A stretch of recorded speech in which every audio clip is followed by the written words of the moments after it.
네, 안녕하십니까? 이번 시간에는 2011년도 53회 사법시험 기출문제 제1문 보도록 하겠습니다.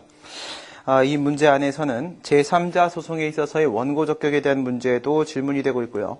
설문 2번에서는 원처분 중심주의에 대한 질문이, 그리고 설문 3번에서는 재심 청구와 소송 참가에 대한 내용들이 지금 물어지고 있습니다. 설문 4번에서는 신뢰보호 원칙에 대한 문제를 질문하고 있기 때문에 노무사 행정쟁송법에서 출제될 수 있는 가능성이 희박하다라고 보여서 임의적으로 생략을 하였습니다.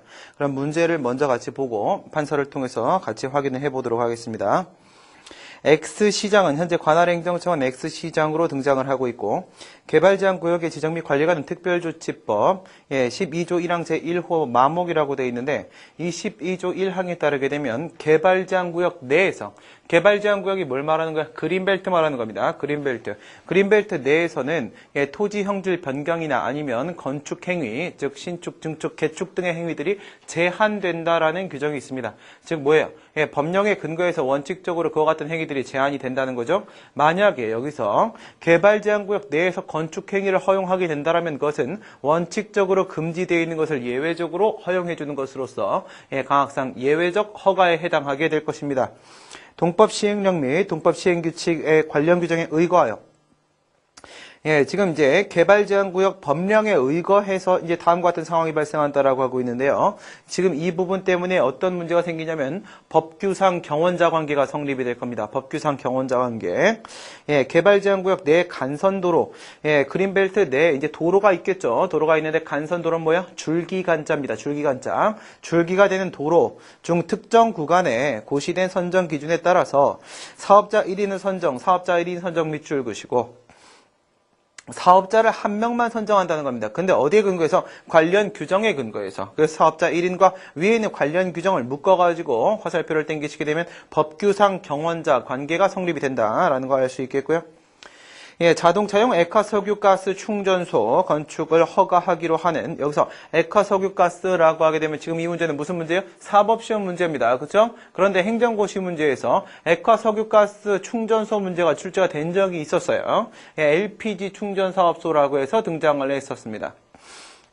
당시 행정고시 문제하고 이 사법시험 문제를 구별을 못하는 사람들 같은 경우에는요, 이게 행정고시 문제랑 똑같은 문제라고 생각을 해서, 물론 맞아요. 기출문제는 돌고 돈단 말이에요. 돌고 도는데 그렇다고 해서 완전히 똑같은 문제를 출제하지는 않습니다. 지금 여기서 등장하고 있는 건 똑같이 LPG 충전 사업소는 맞는데 행정고시에 출제가 됐던 문제는 LPG 충전 사업 허가였었습니다. LPG 충전 사업 허가. 이건 뭐야? 이건 소프트웨어예요. 알겠죠? 여기서 뭐라고 하고 있어요? LPG 충전 사업소 건축 허가라고 하고 있습니다. 이건 뭐예요? 하드웨어예요. 알겠죠? 내용이 서로 다릅니다. 건축을 허가하기로 했어요. 건축을 허가하기로 하는 가스 충전소 배치 계획을 고시를 하였습니다. A와 B는 각자, A와 B 지금 두 명이 누구야? 출원인이에요. 신청인입니다. 각자 자신이 고시된 선정 기준에 따르게 되면 우선순위자라고 주장을 하고 있습니다. 이런 얘기는 왜 나오는 거야? 내가 우선순위가 되어야지만 내가 LPG 충전 사업소 건축 허가를 받을 수 있기 때문에 자기가 우선순위자라고 주장을 하는 거예요. 그러니까 나를 1순위자로 결정을 해달라라고 주장을 하는 겁니다. 우선순위자임을 주장을 하면서 가스 충전소의 건축을 허가해 줄 것을 신청했다. 이게 무슨 말이야?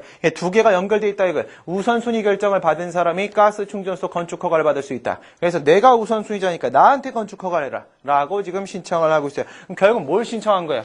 우선순위 결정을 신청한 게 아니라 건축허가 신청한 겁니다. 최종적으로. 그렇죠?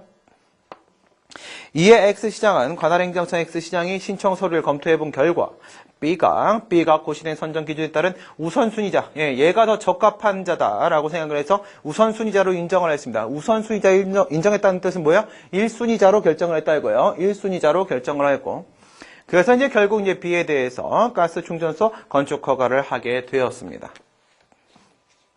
상황은 이렇게 돼 있고, 설문 1번 보시면 A는 우선순위 결정의 하자를 주장하면서 지금 뭘 주장하고 있어요? 건축허가의 하자를 주장하고 있어요? 물론 이제 건축허가의 하자를 끝내 주장하기 위해서 이 주장을 하고 있겠죠? 그런데 우선순위 결정의 하자를 주장을 하고 있어요. 여기서 여러분들이 우선순위 결정의 하자를 주장하는데 결국은 건축허가를 다투고 있네? 하자 쓴 게. 라고 생각하시면 안 돼요. 알겠죠? 지금 이 문제가 지금 원고적격이 있는가를 묻고 있는 거지 본안에서 인용 가능한가를 묻고 있는 게 아닙니다. 그리고 지금 여기 문제에서 판례는 우선순위 결정의 처분성을 부정을 한단 말이에요. 만약에 다수설과 같이 우선순위 결정의 처분성을 긍정을 하게 되면 앞에 있는 선행 행위로서의 우선순위 결정과 뒤에 있는 후행 행위로서의 건축 허가가 둘 다 처분이 돼버리기 때문에 이럴 때는 하자승계 문제가 나올 수도 있어요. 하지만 판례가 우선순위 결정의 처분성을 부정하기 때문에 문제를 출제할 때는 항상 판례를 기준으로 출제를 하게 됩니다.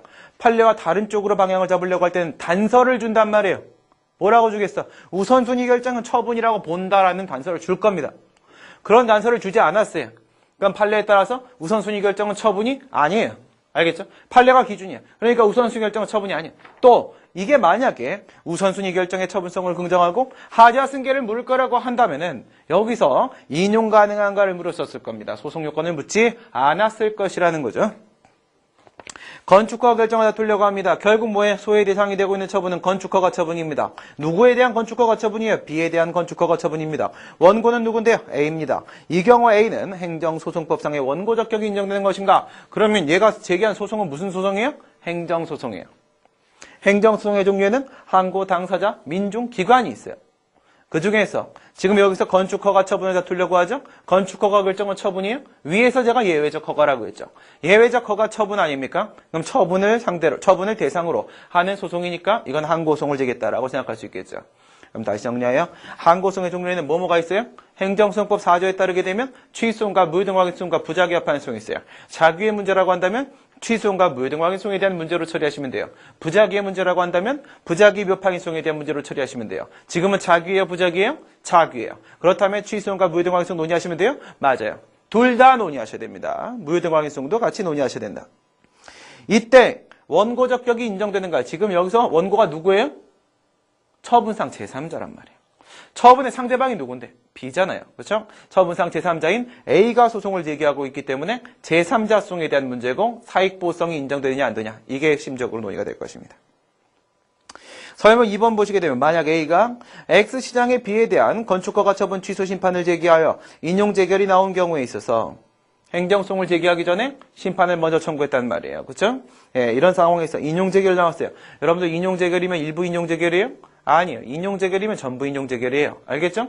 일부 인용은 일부 인용이라고 말을 해줍니다. 이거는 전부 인용 재결이에요. 이게 나왔으면 B는 그 인용 재결에 대해서 취소송을 제기할 수 있겠는가? 예, 이게 뭐예요? 원처분이 하나 있고 행정심판의 재결이 하나 있고 그렇다면 취소의 대상이 될 수 있는 행정작용이 두 개가 있고 복수로 존재하고 있으니까 소의 대상을 무엇으로 해야 될 것인가에 대한 문제로서 원처분 중심주의에 대한 논의다라는 걸 알 수 있겠죠. 그 다음에 설문서 한번 보시게 되면 A가 X시장의 처분에 불복을 했어요? 그렇겠죠. 소송을 제기했어요? 그렇겠죠. 설문 1번의 상황이네요. B는 이에 대응해서 행정소송법상의 어떤 방법을 강구할 수 있겠는가? 이건 왜 이런 일이 발생하는 거예요? A가 지금 B에 대한 허가 처분에 대해서 취소송을 제기했어요. 소송을 제기했단 말이지. 근데 여기서 만약에 B가 개입을 안 하잖아요? 그러면 행정소송이 멍청하잖아요? 그리고 A가 완전 똑똑하잖아요? 그러면 A가 이겨버린단 말이에요. 그렇죠? 이 만약에 B에 대한 허가 처분이 적법함에도 불구하고 A가 똑똑해서 A가 이겨버려서 승소 판결을 받게 되면 어떻게 돼요? 이런 문제가 생기잖아요. 예, 소송 당사자는 아니지만 그 소송의 결과에 따라서 이해관계에 있는 제3자가 있을 수 있어요. 소송상 제3자죠? 지금은 누가 되는 거예요? B가 되는 거잖아요. 그렇죠? 예, B는 처분의 상대방이면서 소송상 제3자가 되고 있습니다. 그러니까 B가 A와 행정청의 X시장 간의 싸움에 있어서 그 결과에 따라서 자신의 권익 침해가 발생할 수도 있어요. 그렇기 때문에 어떤 방법을 강구할 수 있겠는가? 뭘 말하는 거예요? 행정소송상 소송 참가를 말하는 거죠. 그런데 행정소송의 소송 참가는 몇 조에 있어요? 16조, 17조에 있죠. 16조는 무슨 소송 참가예요? 제3자 소송 참가죠. 17조는 무슨 소송 참가예요? 행정청의 소송 참가죠. 지금 여기서 누가 참가해야 돼요? 이미 행정청은 개입해 있단 말이에요. 그렇죠? 또 다른 행정청은 지금 등장하고 있지 않아요? 그러니까 이건 제3자 소송 참가로서 행정소송법 제16조에 따른 논의를 해보라 이런 얘기입니다. 그런데 괄호가 있네. 괄호를 보니까 B가 아무런 조치를 취하지 못하는 사이에. 그러니까 여기서 어떤 방법을 강구할 수 있는가 했는데 그 방법을 취하지 못하는 사이에 A가 제기한 소송에서 A가 이미 승소해서 판결을 받아서 확정이 돼버렸다면 이때는 어떻게 돼요? 이건 또 뭘 말하는 거예요? 소송의 도중이라고 한다면 소송 도중이라는 것은요. 신급을 불문해요. 상고심도 포함해요. 어쨌든 소송의 도중이라고 한다면 방금 전에 우리가 얘기했던 제3자 소송 참가에 대한 문제를 논의하셔야 돼요. 이미 확정 판결이 나왔잖아요. 그죠? 소송 도중이 아니야. 이럴 땐 뭐 해야 돼요? 행정소송법 제20조에 재심 청구를 할 수 있다라는 얘기를 해주시면 되는 거겠죠. 논점이 복잡하네요. 예, 논점이 복잡하니까 잠시 좀 긴장을 하면서 전체적인 판서로 내용을 좀 확인을 해보고 다음 시간에 답안을 같이 보도록 하겠습니다. 제일 먼저 우선순위 결정. 내가 우선순위자예요 라고 주장을 했어요. 내가 우선순위자예요. 우선순위 결정이 있었던 거죠. 그래서 우선순위 결정을 했고 지금 여기서 B를 1순위자로 우선순위 결정을 했고 그 다음에 A를 2순위자로 뒀어요. 그렇기 때문에 B에 대해서 건축허가 처분이 나왔어요. 그럼 A에 대해서는요. 아무 처분이 나오지 않았어요. 아무 처분이 나오지 않았지만 지금 우리가 위에서 얘기한 대로 이건 법규상 경원자 관계이기 때문에 A에 대해서는 실질적 의미의 거부 처분이 나왔다라고 볼 수 있는 겁니다. 알겠죠? 여기는 이제 거부 처분이 나온 이런 상황이에요. 그런데 여기 보시게 되면 앞에 있는 이 우선순위 결정이 위법하다고 주장을 하고 있어요. 어디서 그랬어요? 설문 1번. A는 우선순위 결정의 하자를 주장했어요. 우선순위 결정이 위법하다고 주장을 했어요. 그래요. 얘가 위법하다고 주장을 했어요. 그런데 우선순위 결정은 처분이에요? 처분이 아니란 말이에요. 처분이 아니면 어떻게 돼요? 앞에는 선행행위가 있었어요. 뒤에는 후행행위가 있었어요. 그렇죠? 앞에 이렇게 선행행위가 있었고 뒤에 이렇게 후행행위가 이렇게 있습니다.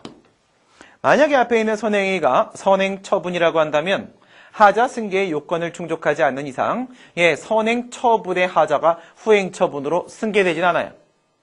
근데 앞에 있는 선행행위가 만약 처분이 아니라고 한다면 그때는 그 앞에 있는 선행행위의 위법성이 존재할 때 그 위법성은 뒤에 있는 후행행위로서의 처분에 100% 반영된단 말입니다. 그렇기 때문에 얘가 위법하면 얘도 당연히 위법 반영돼 버린다 이겁니다. 그러다 보니까 지금 여기에 있는 LP 중개사업소 건축 허가에 대해서 얘가 원고가 돼서 이렇게 다투려고 하고 있는 상황이다 이거죠. 물론 여러분들 답안에서 이게 처분이 아니란 얘기까지 들어가 주시면 정말 좋아요. 정말 좋다고 여기다가 그것까지 하면 목숨 거는 게 돼요. 그러니까 그냥 이런 상황만 여러분들이 체크해 주시고 그리고 나서 우선순위 결정은 처분이 아니다라는 말만 그냥 해주세요. 여기서 뭐 굳이 학설과 판례까지 보여줄 필요는 없다라고 보여집니다. 우선순위 결정을 보도록 합니다. 우선순위 결정은 확약일까요? 그거부터 생각해 보셔야겠죠. 이게 확약이다라고 말을 해야지만 비로소 확약의 처분성과 같은 법적 성질 논의가 가능해질 수 있을 겁니다. 왜 확약이에요?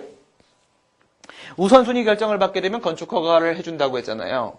그러니까 여기서의 우선순위 결정이라는 것은 건축허가 처분을 해주겠다라는 약속이에요. 약속 뭐야? 행정행위 발령 불발령에 대한 행정청의 자기구속적 의사표시 뭐라고요? 다시 따라해 보세요. 행정행위의 발령 불발령. 발령은 수익적 행정행위, 불발령은 침익적 행정행위. 행정행위 발령 불발령에 대한 행정청의 자기구속적 의사표시. 이게 확약이에요. 이게 확약이란 말이지. 그러면 확약의 처분성에 대해서 검토를 해봅니다. 확약의 법적 성질 살펴보시게 되면 학설 대립이 있어요. 확약의 처분성을 긍정하는 긍정설이 있고 이게 다수설이에요. 왜 그럴까? 저도 잘 모르겠어요. 그쵸? 이걸 어떻게 알아? 그 사람들의 마음속을. 그쵸? 여러분들이 심리학자가 아니니까 알 수가 없어요. 토끼 그림을 보고, 토끼가 아니라고 볼 수도 있는 거예요. 방금 밥 먹다가 본 팁이에요. 부정설. 확약의 처분이 아니라고 봅니다. 그러면 다수설이 긍정을 하는 이유는 뭘까요? 확약은 자기구속적 의사표시. 자기구속적 의사표시니까 뭐가 있어요? 자기구속력이 있어요. 자기구속력이 있다는 점에 초점을 맞추다 보니까 처분성을 긍정하려고 해요. 판례는 똑똑했어요. 그래서 처분이 아니라고 제대로 봤어요. 우매한 민중들. 그러면 여기서 왜 처분이 아닌지 한번 생각을 해보도록 하겠습니다. 여러분들 이런 거 아시죠? 확약. 확약의 용도, 제일 큰 용도가 뭐예요? 신뢰보원칙이에요. 확약은 대표적인 신뢰보원칙상의 선행조치입니다. 그렇죠? 예, 확약은 대표적인 선행 조치예요. 약속을 했으니까 신뢰를 할 수밖에 없잖아요. 그죠? 그러면 신뢰부 원칙을 매개로 하지 않고서 확약 그 자체만 갖고 어떤 의미를 가져요? 아니에요. 확약은 신뢰부 원칙의 기계 안으로 들어가 줘야지만 상품이 만들어질 수가 있는 거예요. 무슨 말이야? 신뢰부 원칙을 매개로 하지 않고서는 확약 그 자체만 갖고 국민에 대해서 직접적인 뭐를요? 예, 최종적 종국적인 규율성이 인정되지 않아요. 신뢰부 원칙을 매개로 하지 않고서는 어떠한 최종적 종국적 규율성도 인정되지 않아요. 약속한 행정행위. 확약은 어떤 행정행위를 약속한다고 했어요. 그 약속한 행정행위를 해야지만 확약이 있어요. 그에 따른 행정행위가 있어요. 이 행정행위가 있어야지만 비로소 그 다음에 국민에 대해서 직접적인 구체적인 권리의 변동을 초래할 수 있어요. 약속한 행정행위가 나오기 전까지 확약은 무용지물이란 말입니다. 그렇죠? 그래서 직접적 구체적 권리의 변동을 초래하지 않아요. 뭐가 없이는. 약속한 행정행위가 없이는. 자기구속력. 처분이다 아니다라는 말을 하기 위해서는 뭐 해야 돼요? 외부적 관계에서, 그렇죠? 여러분들 가만히 생각해봐요. 행정행위의 개념증표, 행정청의 구체적 사실에 대한 법집행, 그리고 공법행위, 권력적 단독행위, 국민의 권리에 대한 직접적 영향. 뭐가 있어요? 이 안에? 국민회가 있어요. 국민회, 그렇죠? 국민회, 예, 궁박한 민중이 아니에요, 그렇죠? 국민, 외부적 관계란 뜻이에요. 외부적 관계, 자기 구속력이에요.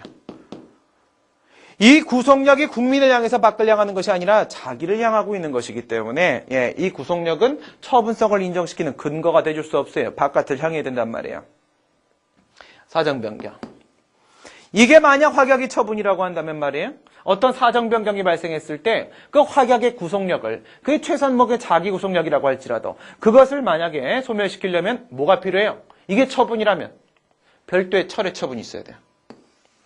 별도의 철회 처분이 있어야 되는데 확약은 사정 변경에 따라서 자동으로 그 확약의 구속력이 상실돼 버립니다. 그러니까 처분으로서의 자격 요건을 갖추고 있지 못하단 말이에요.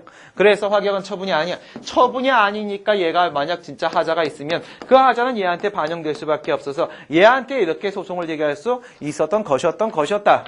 그렇죠? 그 다음에 사실 지금 사법시험 문제는 이거예요. 건축허가.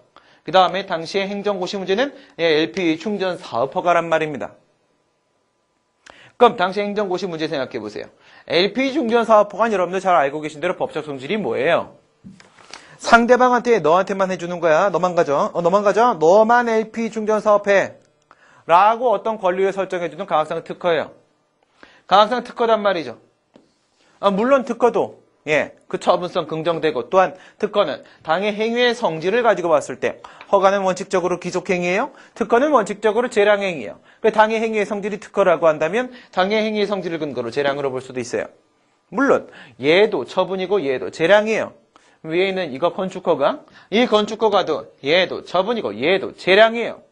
하지만 시작점이 다르단 말이에요. 얘는 특허고 얘는 예외적 허가예요. 왜 예외적 허가예요? 건축허가 예외적 허가예요? 아니에요. 어디서 건축을 하려고 하니까? 그린벨트 내에서 건축을 하려고 하니까. 그쵸? 그린벨트 내에서 건축을. 왜? 그린벨트. 개발제한구역의 지정 및 관리에 관한 특별조치법 12조 1항에 따르게 되면은 건축행위가 원칙적으로 제한된단 말이에요. 원칙적으로 제한되는 건축행위를 예외적으로 허가해준단 말이에요. 그러니까 이건 예외적 허가란 말이에요. 어디서 하니까? 네. 그린벨트 네. 원칙적으로 개발제한구역의 지정 및 관리에 관한 특별조치법 12조 1항 원칙적으로 건축이 제한되는데 행정청이 어떻게 판단해요? 더 이상 유예하지 않네. 더 이상 유예하지 않네는 누가 판단하는 거예요? 행정청 맘이죠. 그렇죠? 행정청의 판단 재량이 인정된단 말이에요. 그렇죠? 그래서 이것은 예외적 허가로서 처분성이 인정되고 행정청의 재량 행위로 볼 수 있다 이거죠. 지금의 문제는 어느 쪽인데요? 이게 아니란 말이에요. 이거란 말이에요. 왜 흥분하냐고요? 이걸 봐서 그래요, 제가. 학생이 이랬으면 말도 안 해. 서점 가서 어떤 책을 봤는데 이 문제를 풀어놓고 있으면서 이거 LP 충전 사업 허가라고 처리를 해가지고 이거를 특허로 처리하고 들어가고 있더라고요. 어디서 본 건 있는 거야, 그렇죠? 어디서 본 거야? 어디서 봤긴? 행정고시 문제에서 봤지, 그렇죠? 이렇게 하면 돼요. 그래서 얘는 처분이 아니고 얘는 처분이에요. 이렇게 하고 들어갔습니다. 설문 1번 풀어보도록 합니다. 여기에 대해서 행정소송법상 원고적격이라고 했어요. 여러분 당사소송에도 원고적격 있어요? 있죠, 그죠? 만약 확인소송이라고 한다면 확인의 이익이 인정되어야 될 거예요. 그 당사소송이 일반적 이행소송이라고 한다면 이행청구권 주장하면 그것으로 족할 거예요. 당사자 소송에도 원고적격이 있어요. 민중소송이나 기관소송은 어디 나와 있습니까? 행정소송법 45조에 보시게 되면 법률이 정한 경우에 법률이 정한 자의 하나예요. 법률이 정한 자가 바로 원고적격이에요. 여기도 저기도 원고적격은 당연히 다 있겠죠. 그럼 지금 여기서 얘기하는 원고적격은 뭔데요? 행정소송법상 원고적격이라고 했어요. 뭐 취송을 제기했느니 뭐 했느니 그런 말이 없어요. 행정소송인데 지금은 처분을 대상으로 하고 있으니까 항고소송상 원고적격 보세요. 항고소송이요. 얘는 뭘 주장하고 있어요? 우선순위 결정의 하자를 주장하고 있어요. 이거를 주장하고 있는데 뭐가 아니에요? 앞에서 얘가 처분이 아니라고 했기 때문에 이것은 하자의 승계에 대한 문제가 아니에요. 하자의 승계에 대한 문제는 어떻게 돼요? 2개 이상의 행정행위가 연속하여 이루어질 때요. 행정행위가 2개 이상 있어야 돼요. 지금은 행정행위 하나, 얘는 처분이 아니다. 하자 승계 문제 아니라는 거 생각을 해주시면서 지금은 자귀 처분이기 때문에 취소음과 무효등왕의 수음과 2가지로 가줍니다. 원고적격에 대한 규정 어디 있습니까? 행정소송법 12조 1문에 있습니다. 무효등왕의 수음은 35조에 있습니다. 학설 대립 생각해 주시고요. 법률상 이익이 있는 자가 취소를 제기할 수 있고요. 그 다음에 무효확인을 구할 법률상 이익이 있는 자가 무효확인 소송을 제기할 수 있습니다. 위도 아래도 법률상 이익이 있어야 되네요. 그런데 학설 대립이 있어요. 12조 1문 쪽에서는 권리구제설, 법률상 보호익설, 보호가치는 이익구제설, 적법성 보전설 4개. 얘는 법률상 보호익설 그리고 즉시확정 이익설 2개. 현재에 있어서의 동설, 다설과 판례 입장은 둘 다 법률상 보호익설 모아줘요. 모아줬습니다. 법률상 보호이익으로 봤습니다. 법률상 보호이익이란 것은 실체법이 보호하는 이익을 말하는 것으로서 공권. 공권이 성립되면 원고적격이 인정되겠죠. 그러면 공권이 성립되려면 공권의 성립 요건 강행법권 의무부관 강행법권 사익보호성 의무부가성. 의무부가성은 무하자 재량의사 처분권이 인정됨에 따라서 국가에게는 국가적 공의무로서의 무하자 재량의사 의무가 인정되니까 패스. 그 다음에 사익보호성. 사익보호성에 대한 문제가 지금 발생하고 있는 이유는 지금 이 소송은 처분상 제3자가 제기하는 제3자 소송이기 때문에 그렇습니다. 처분의 상대방이라고 한다면 직접 상대방 이론에 적용을 받기 때문에 법률상 보호이익조차도 필요 없습니다. 무조건 원고적격이 인정됩니다. 처분의 상대방은 무조건 원고적격이 인정됩니다. 그런데 처분상 제3자니까 제3자 소송이니까 원고적격에 대한 문제가 이렇게 발생을 하고 있어요. 그래서 여기서 이제 뭐라고 논의해 주시면 돼요. 위에서는 무하자 재량의사 의무가 인정될 수 있어. 그러면 끝나. 밑에서는 경원자 관계야. 이렇게 하면 그냥 끝나는 거예요. 조심하세요. 경원자 관계라는 거 이걸 가지고 한번 보도록 하겠습니다. 경원자 관계하에서는 일방에 대한 허가가 타방에 대한 실질적 의미의 거부 처분을 의미한다라고 봐요. 근데 여러분 이렇게 생각하시면 안 돼요. 여기를 보세요. 이게 바로 B에 대한 허가 처분이에요. 그러면 외형상으로도 B는 이 처분의 상대방인 것이 분명합니다. 네, 경원자 관계의 성격상 어떻게 돼 있어요? 이 안에 뭐가 들어있어? B에 대한 허가하고 A에 대한 거부가 이렇게 포함되어 있다. 이게 같이 포함되어 있다라고 보죠. 어떻게 보지 말라는 거야? 여기서 이거가 아니라는 거예요. 여기 이것 때문에 이 거부 처분의 상대방이 A이기 때문에 A가 원고적격이 인정된다라고 보는 건 아니라는 거예요. 왜? 여러분 이런 거 한번 생각해봐요. 사유형. 거부 처분의 상대방이라고 해서 그것을 처분의 상대방으로 의지하고 그렇게 해서 원고적격을 인정시키지는 않습니다. 왜요? 계쟁처분, 소의 대상이 되고 있는 계쟁처분의 상대방이냐 아니냐는 아무도 관심이 없어요. 뭐에 관심이 있는 거예요? 원처분의 상대방이냐 원처분의 제3자냐 이걸 기준으로 봅니다. 뭐가 기준이라고요? 계쟁처분이 기준이 아니라 원처분이 기준이라고요. 원처분과 계쟁처분이 일치하는 경우도 있어요. 하지만 불일치하는 경우도 있단 말이에요.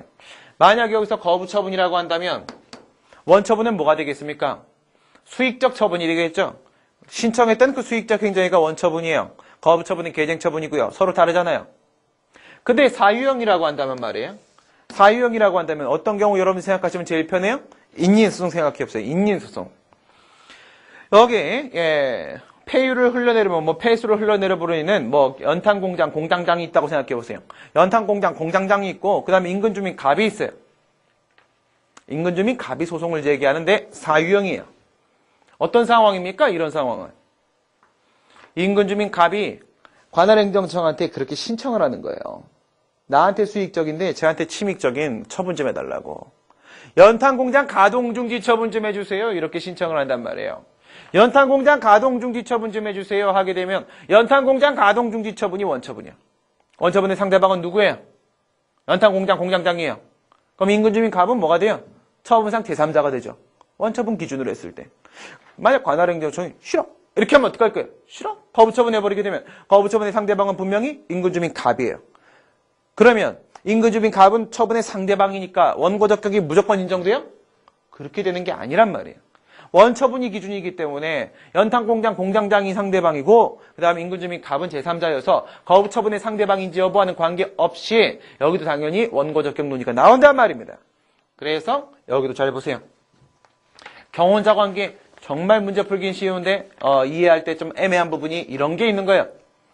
경원자 관계가 성립이 된다라고 하게 되면 그 안에는 B에 대한 허가 처분이었다? 그러면 B에 대한 허가 처분은 당연히 포함되어 있고 뿐만 아니라 경원자 관계에 있는 A에 대한 거부 처분도 포함되어 있다. 그런데 거부 처분은 중요한 게 아니라고 했잖아요. 그러니까 거부 처분의 상대방이기 때문에 얘 원고 적격이 인정되는 게 아니라고요. 뭐 때문에? 이거 네모를 보라고. 이 안에 이것도 있으니까 이 네모의 상대방은 얘임과 동시에 이 네모의 상대방이 얘란 말이에요. 이 네모의 상대방이 A이기 때문에 A의 원고 적격이 인정될 수 있다. 이렇게 끝내는 거라고요. 말은 여러분들이 표현할 때 뭐 이거와 이걸로 보는 거나 이걸로 보는 거나 큰 차이가 없어요. 말로 표현할 때. 하지만 잘못 이해하고 있다가 표현 실수해버리면 큰일 날 수도 있습니다. 이렇게 하면 원고적격 설문 1번이 끝나요. 그러니까 경원자 관계다라는 것만 보여주시면 돼. 근데 경원자 관계라는 거 어떻게 보여주면 되겠어요? 이렇게 보여주면 되죠. 얘한테 이렇게 허가 처분을 해줬는데 개발제한구역 법령에 근거해서 사업자 1인만을 선정한다라고 되어 있었기 때문에 그런데 A도 여기다 신청했고 B도 자기들이 우선순위자라고 주장을 하면서 신청을 해댔어. 그렇기 때문에 개발제한구역 법령에 근거해서 사업자 1인 이래 됐으니까 법규상 경원자 관계가 성립된다고 우리가 아까 얘기했던 겁니다. 어떤 경우도 있어요. 설문에서 법령이 등장하지 않는 경우도 있습니다. 법령이 등장하지 않는 경우에는 경원자 관계를 어떻게 성립시키셔야 돼요?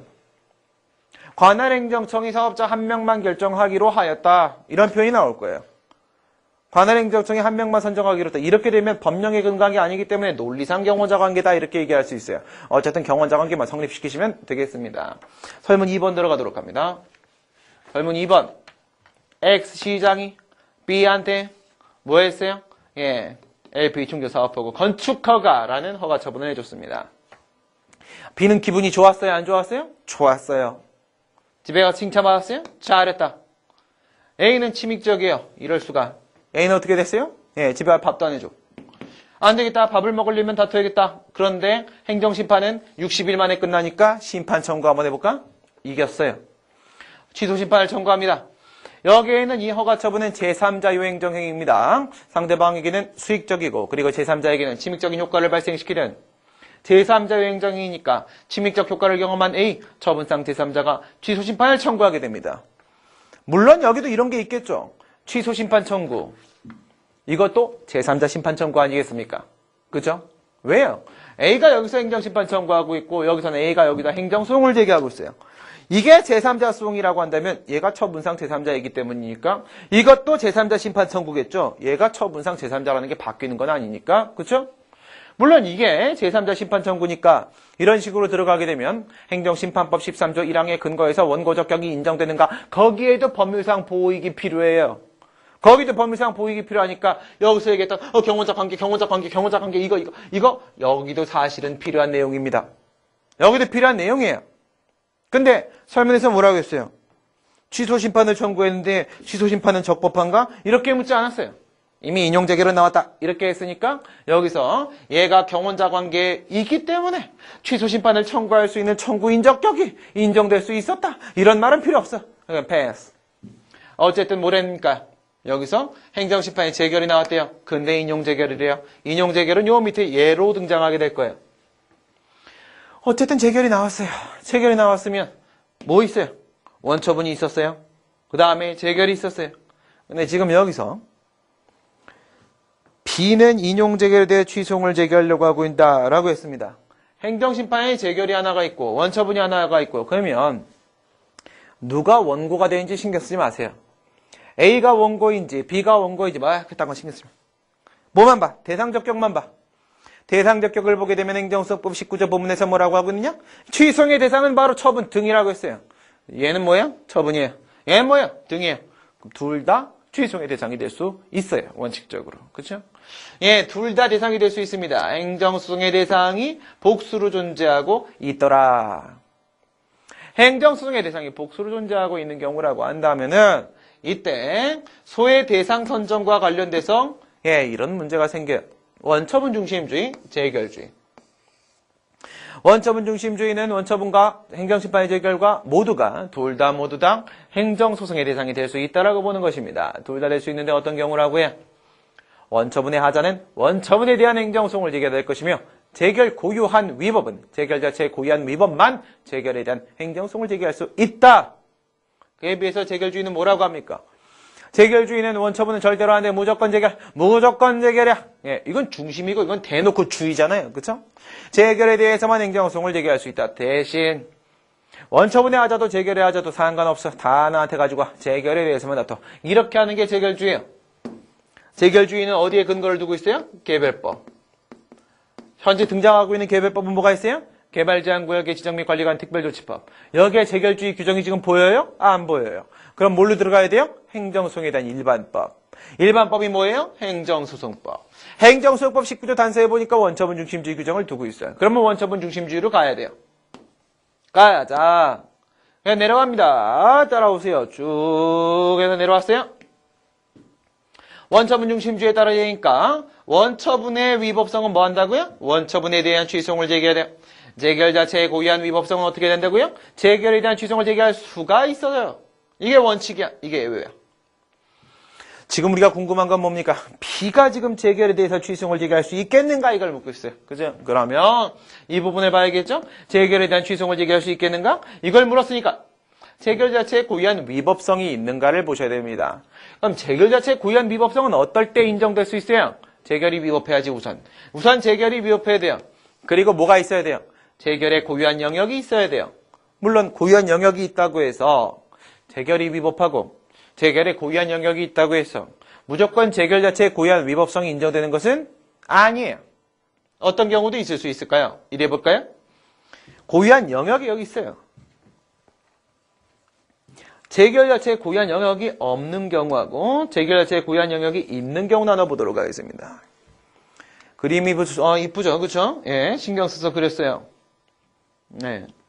하얀색은 뭐예요? 원처분이에요. 요거도 하얀색은 원처분이에요. 노란색은 뭐예요? 행정심판의 재결. 예, 여기는 노란색도 재결이에요. 얘는 어때요? 원처분 이코로다가 재결이에요. 얘는요, 원처분보다 재결이 커요. 크면 재결 마이너스 원처분만큼의 빗금친 뭐가 있어요? 고유한 영역이 발생할 수 있단 말입니다. 그렇죠? 네.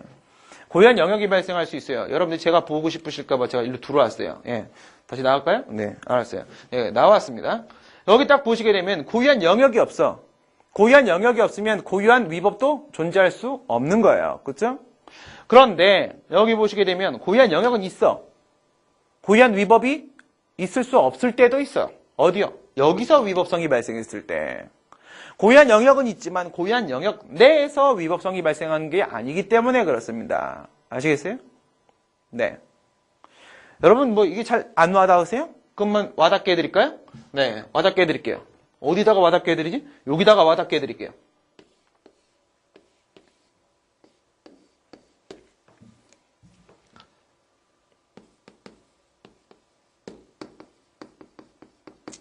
이거 어때요? 정직이 원처분이에요. 파면이 재결이에요. 파면, 해임, 강등, 정직, 감봉, 견책. 파면, 해임, 강등, 정직, 감봉, 견책. 6개 순서대로 제일 센 놈부터 약한 놈까지 이렇게 해서 정직 처분이 나왔어요. 징계 처분이 나왔죠. 여기다가 행정심판, 어떤 행정심판? 특별행정심판, 소청심사, 공무원 소청심사 청구했어요. 그때 행정심판위원회가, 소청심사위원회가 뭐래요? 에라이 나쁜 놈아. 그런데 파면 재결해버리는 거야. 그럼 어떻게 돼요? 파면 마이너스 재결만큼. 그죠? 파면 마이너스 재결만큼의 추가적 불이익이 발생해요.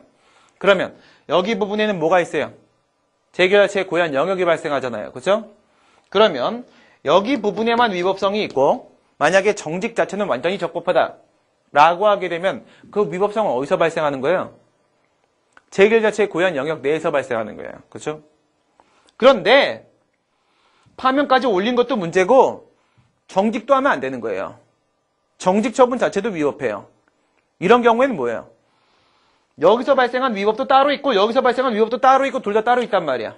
위에 같은 경우엔 재결자체의 고유한 하자가 맞고 밑에는 원처분의 하자예요. 이런 거 만약에 얘는요 뇌물 받은 적도 없고 얘는 징계처분 받을 애가 아니야. 다 잘못됐어. 이러면 어떻게 됩니까? 이 안에서 발생하고 있는 위법성을 다투고 싶으면 재결자체의 고유한 하자의 문제니까 재결에 대한 취소를 제기해야 됩니다. 그럼 여기서 승소해서 그래 재결이 잘못됐군. 재결 취소 판결 나와버리게 되면 징계처분이 없어지나요? 정직만 그대로 남아요. 그럼 정직에 대해서 또 뭐 해야 돼요? 원처분에 대해 취소를 또 제기해야 됩니다. 그렇죠? 그래서 비로소 징계처분이 없어진단 말이에요. 아, 뭐 그렇게 번거로워요. 아, 병합시키면 돼요. 그렇죠? 네, 그렇게 하면 됩니다. 예, 그런 의미예요. 그러니까 여기 있는 건 뭐야? 이건 정직 처분의 위법성. 여기 있는 건 뭐야? 파면 마이너스 정직만큼의 위법성이에요. 그래서 이런 상황이 발생하게 되면 예, 위법 1과 위법 2, 1, 2는 하얀색 안쪽에 있기 때문에 하얀색 안쪽에 있는 것은 원처분의 하자예요. 이거 안에 있는 위법 1이나 위법 2를 다투고 싶을 때는 원처분에 대한 취소를 제기하는 게 맞다 이거예요. 왜요? 여기 이렇게 돼 있잖아요. 원처분의 위법성은 원처분에 대한 취소를 제기된다. 이렇게 돼 있단 말이에요. 그 다음에 그게 아니라 3번 상황은 재결 자체의 고유한 위법성이 맞으니까 예, 위법 3을 다투고 싶을 때는 재결에 대한 취소를 제기하는 게 맞더라 이겁니다. 그러면 원처분 중심주의의 기본적인 메커니즘을 우리가 파악해 봤어요. 그럼 이제 각각의 상황을 볼까요? 재결에 대한 취소를 제기할 수 있겠는가? 라고 물었으니까 재결을 우리가 한번 나눠봐야 돼요. 나눠볼까? 재결은 행정심판의 재결이죠. 행정심판 청구하려면 여기도 소송 제기하는 거랑 똑같죠. 소송은 어떻게 돼요? 소송재판, 본안재판. 행정심판은 어떻게 돼요? 요건심리, 본안심리. 그렇죠? 그러면 요건심리에서 나오는 재결을 뭔 재결이라고 합니까? 요건재결. 그 요건재결이 뭐예요? 바로 가가재결. 본안심리에서 나오는 재결이 뭐예요? 본안재결. 그죠? 예, 이 본안재결이 우선 말이에요. 인용재결이든 기각재결이든 신경 쓰지 말고 주체 절차 형식상 하자라고 했을 때 이거는 뭐예요? 여기 부분은 인용 플러스 기각 전부 다 신경 쓰지 말고 들어가서 이 재결이 위법한데 본안재결이 위법한데 본안재결이 위법한데 그것이 내용상 하자라고 한다면 이제 나눠야 돼요. 기각재결, 일부 인용재결, 전부 인용재결 점점 좋은 쪽으로 한번 보내볼까요? 기각재결은 아까 우리 말씀드린 대로 이거보다 이렇게 추가적 불이익이 발생을 하게 되면 그 부분에서 고유한 영역이 발생해요. 최소한 고유한 영역은 있어야 돼요. 최소한 고유한 영역은 있어야지만 비로소 어떻게 됩니까? 고유한 하자가 인정될 수 있는 가능성이라도 있는 거예요. 그 다음에 일부 인용재결이라고 한다면 이거 이렇게 해볼까요? 이게 원처분이면 파면이 원처분이에요. 그리고 나서 이게 재결이면 정직재결이에요. 이런 게 일부 인용재결이죠. 파면 다 없애주세요. 싫어. 조금 남길래. 남겼어. 이런 경우에 일부 인용된 거죠. 그렇죠? 일부 인용된 경우에 있어서는 뭐야? 원처분으로서의 파면이 현재 재결을 통해서 바뀐 결과 정직의 형태로 남아있는 것뿐 이 정직도 실질적으로는 원처분이란 말입니다. 따라서 이건 원처분의 하자예요. 원처분의 하자, 일부 인용 재결에는 재결 자체의 고유한 영역이 존재할 수 없다. 지금은 이거 얘기하는 거예요. 전부 인용 재결. 전부 인용 재결의 경우에 있어서는 원처분이 뭔지를 보세요. 원처분이 만약에 제3자효 행정행위라고 한다면 그때는 재결 자체의 고유한 영역이 발생할 수 있단 말입니다. 지금 어때요? 설문 2번에서. 설문 2번에서. 원처분이 뭐야, 원처분이?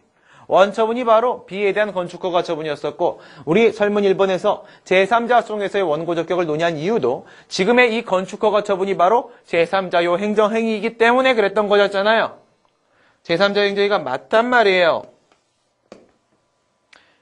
얘나 얘 같은 경우에는 원처분의 하자와의 어떠한 연관성도 맺어줄 수가 없어.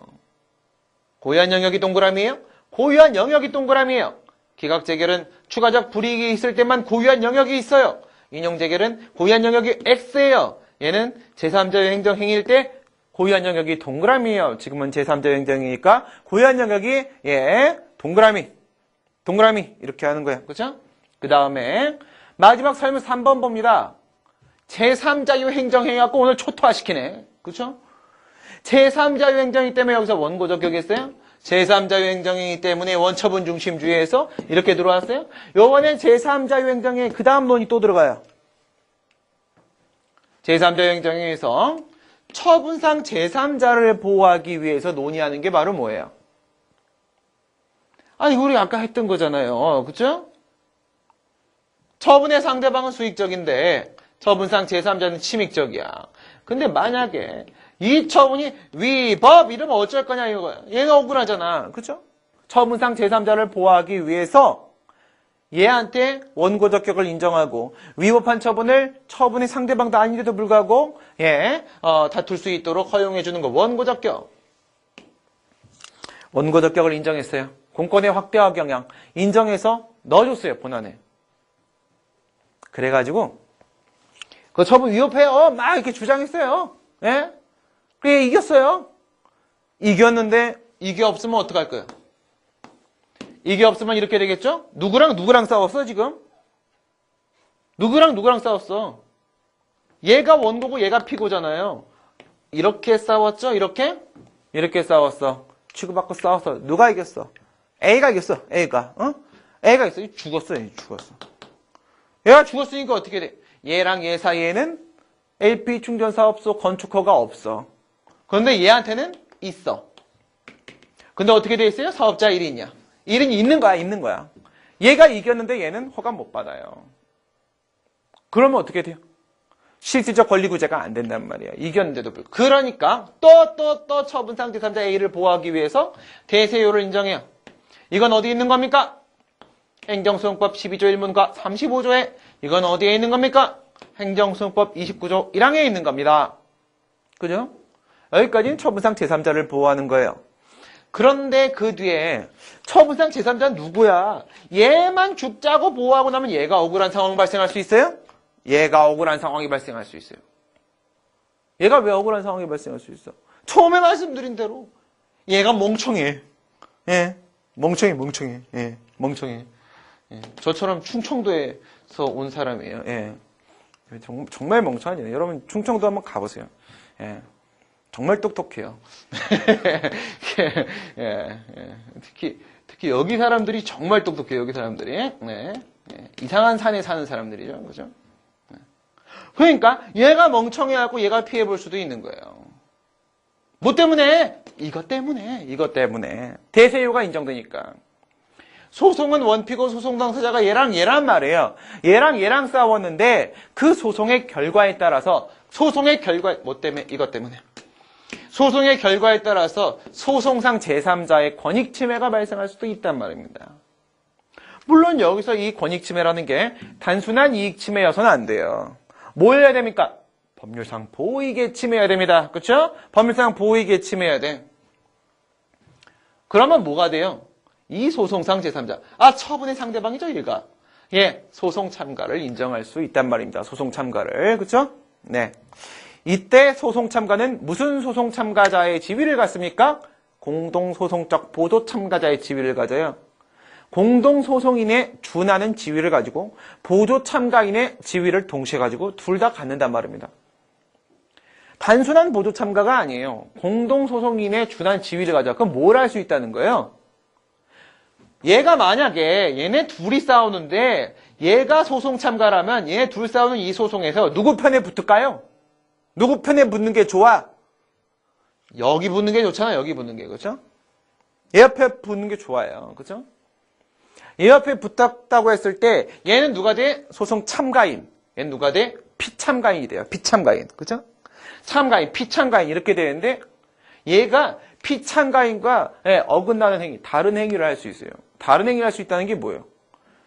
얘가 A라는 사유를 근거로 B라는 사유를 근거로 그 처분이 적법합니다만 이렇게 얘기를 하는데 얘가 뭐라고 할 수 있어요? A, B 말고 다른 주장도 할 수 있어요. C라는 근거로 D라는 근거로 그 처분은 적법하다는 주장을 할 수 있어요. 그런 걸 어긋나는 행위라고 해요. 이건 단순한 보조 참가인만 할 수 없는 거예요.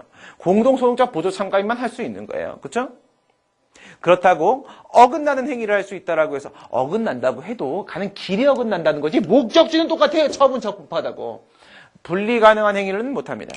분리 가능한 행위는 뭐예요? 어제 보면 수면제를 28알을 먹은 거지. 왔다리 갔다리 해. 그렇죠? 예. 레드불, 그죠? 레드불, 예, 그런 거 먹어갖고, 막, 정신과 몸이 분리가 돼. 딱 가는데, 지한테 분리할지도 모르고 가갖고는 얘한테 가서 뭐예요?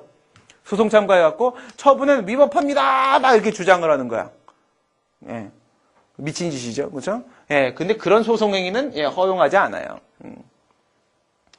그래서 얘는 공동소송적 보조 참가인으로서 소송 참가를 할 수 있어요. 처음에 뭐라고 했어요? 이거는요. 1심도, 2심도, 3심도, 그쵸? 예, 상고심 포함해서 신급 불문하고 다 참가할 수 있어요. 할 수 있는데, 예, 소송이 끝나면 어떡할 거예요? 판결이 확정되고 나면. 얘의 책임 없는 사유로 만약에 참가하지 못했다. 그럴 때는, 예, 20조 근거, 이건 16조. 이 20조 근거에서 재심 청구도 할 수 있다. 여기까지가 이 문제인데, 예, 어때요? 제3자 요행정행위 쪽에서 제3자 소송의 원고 적격 묻고 들어왔어요. 제3자 요행정행위에서 제3자 요행정행위 걸린 놈은 요거밖에 없죠. 전부인용 대결. 요거 하나 걸고 들어왔어요. 제3자 요행정행위에서 지금까지 누구를 보호했습니까? 예, 처분상 제3자를 보호했는데 요번에는 처분의 상대방! 소송상 제3자를 보호하기 위해서 또, 예, 소송 참고와 재심 청구에 대한 논의까지 나왔어요. 제3자 요행정행위와 관련돼서 뭔가 또 들어온다면 뭐 정도 들어올 수 있을까요? 여기서. 우리 아까 얘기하려다가 만 거 있죠. 얘가 취소심판 청구한다고 했을 때 행정심판법 13조 1항에 있는 법률상 이익 인정될 수 있게 뭐 똑같잖아요. 똑같잖아요. 조금 다르잖아요. 뭐가 달라요? 행정심판에서는 위법적법에 대한 문제뿐만 아니라 정당부당에 대한 문제도 심사할 수 있는데 왜 소송과 똑같이 법률상 이익을 요구하는 건데 입법과호 아니야?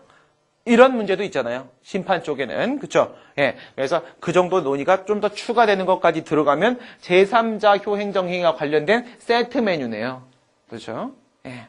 지금까지 판소를 통해서 전반적인 내용을 살펴봤고요. 잠시 쉬었다가 우리 답안을 보도록 할 텐데 설문 3번은 뭐 소송 참가, 재심 청구 얘기만 꺼내면 끝나는 거기 때문에 요거는 뭐 됐고 2번까지 우리 답안을 같이 확인을 해보도록 하겠습니다. 잠시 쉬었다 가겠습니다.